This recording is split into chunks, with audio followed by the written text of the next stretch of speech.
Monsieur le Président, je n'ai pas de question.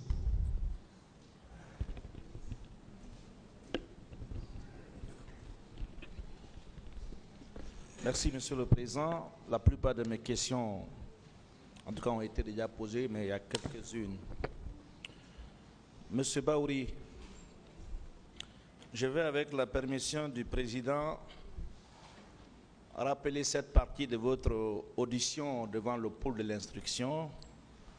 Vous allez confirmer ou infirmer la déclaration que je vais faire tout à l'heure.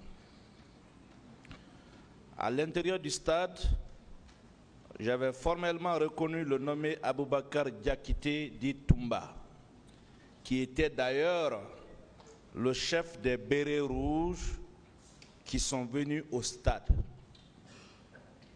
Et mieux, c'est lui qui donnait des instructions à ses subordonnés pour nous faire descendre des gradins. Vous confirmez cette déclaration, oui ou non? La notion de chef est relative, mais bon, dans les faits, c'est ce qui s'est passé. Vous confirmez cette déclaration, oui ou non? J'ai dit, la manière dont les choses sont passées sont en conformité avec la réalité. Vous confirmez cette déclaration, oui ou non? Si ce n'est pas de vous, vous dites que ce n'est pas de vous. Non, si c'est de vous, je tire les conséquences. Non, c'est de moi-même, mais Très bien. La nuance. On est d'accord que cette déclaration Laissez-le vient finir, de vous. s'il vous plaît, laissez-le finir. Je vous remercie, Monsieur le Président. La nuance, personne ne m'a dit que M. Toumba Diakité était le chef. J'ai supposé, comme il a donné des instructions, que c'était le chef de ce groupe qui était arrivé pratiquement au même moment que lui. Donc je ne pouvais pas faire la distinction. N'oubliez pas que vous avez été entendu le 4 avril 2011, juste 2 ans, moins de 2 ans après les faits. Moi, j'ai envie de savoir, vous confirmez les déclarations telles que vous les avez lues avant de signer ou vous les infirmez? La notion de chef, elle est toute relative. Je veux avoir une réponse précise avec la permission du tribunal. À la lumière. J'ai lu quelque chose. Vous êtes un intellectuel parfait, très reconnu, très respecté. Vous avez un parcours très riche. Vous aviez lu quand même ce procès verbal avant de le signer. En 2011. En 2011, juste moins de 2 ans après les faits. Moi, je veux savoir.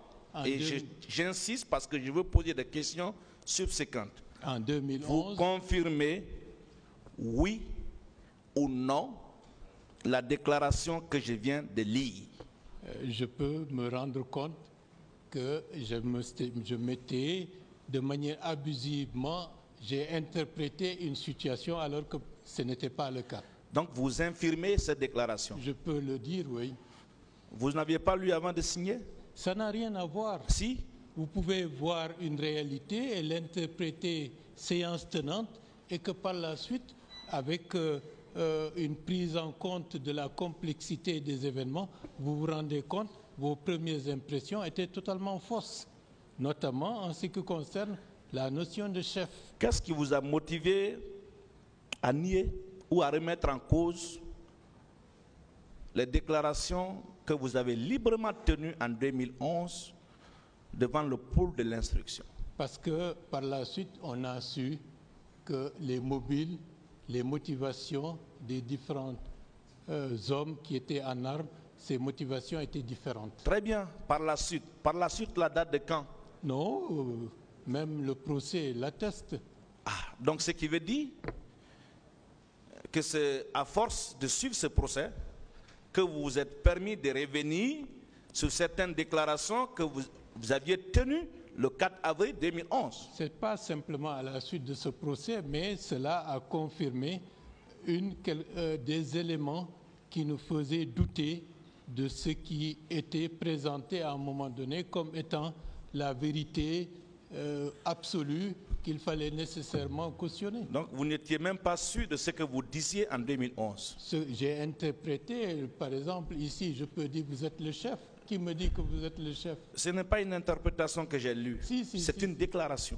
Non, une déclaration Les faits sont en conformité avec ce que je dis, ce que Moi, j'ai dit hier et je veux aujourd'hui. avoir cette précision avant d'évoluer. Je ne peux pas dire... À quel moment précis vous vous êtes rendu compte que vous vous êtes trompé en faisant cette déclaration? À partir du moment où le commandant Toumba Diakité était persécuté et est sorti du territoire, le doute s'est installé pour savoir qu'en réalité, il y avait une mésentente au niveau des membres du CNDD.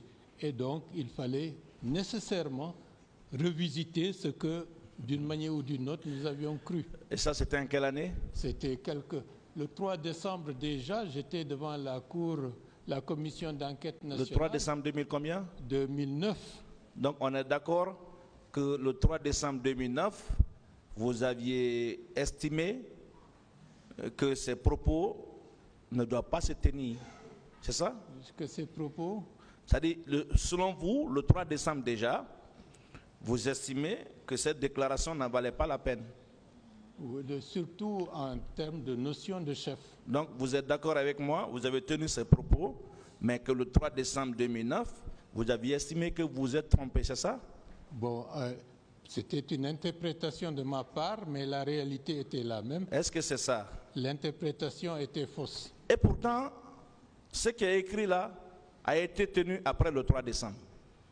C'est-à-dire le 4 avril 2011. C'est tout à fait possible. Mais ce n'est pas cohérent, M. Ba. Bon, les dates sont relatives, mais il faut reconnaître que dans un premier temps, il a été présenté, M.